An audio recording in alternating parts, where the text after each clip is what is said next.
सर्वांना नमस्कार। आज आम्ही करणार आहोत आवळ्याचा मुरंबा।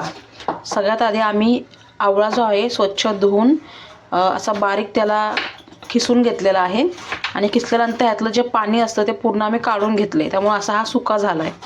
आता इथे मम्मी जो गूळ आहे गूळ बारीक करते,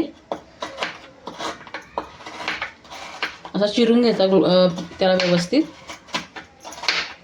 आता टोपामध्ये इथे पाणी घेतलंय गरम करायला, गूळ टाकायचा, त्याच्यामध्ये हा गूळ टाकायचा। आता अर्धा किलो आवळा होता त्याप्रमाणे आपल्याला पाव किलो थोडासा वरती गूळ टाकायचा ह्याच्यामध्ये। आता चांगला आधी मेल्ट होऊन द्यायचा आता गूळ।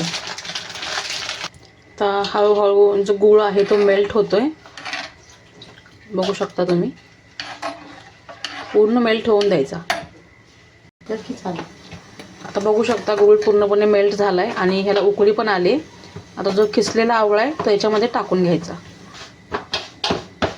पूर्ण किसलेला आवळा याच्यामध्ये टाकून घेतलाय। आता व्यवस्थित ह्याला हलवून घ्या आणि गॅसची जी फ्लेम आहे ती आता कमी करा आणि ह्याला चांगलं शिजवून द्या, कमीत कमी अर्धा पाऊण तास तरी।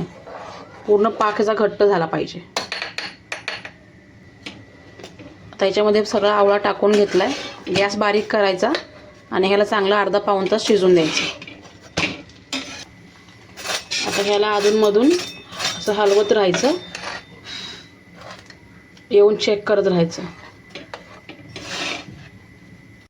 आता अर्धा तास झाला आहे आणि ह्याला आपण चांगल्यापैकी शिजवलं आहे, बघू शकता। आता आवळ्याचा जो मुरंबा आहे तो खायला तयार झालेला आहे।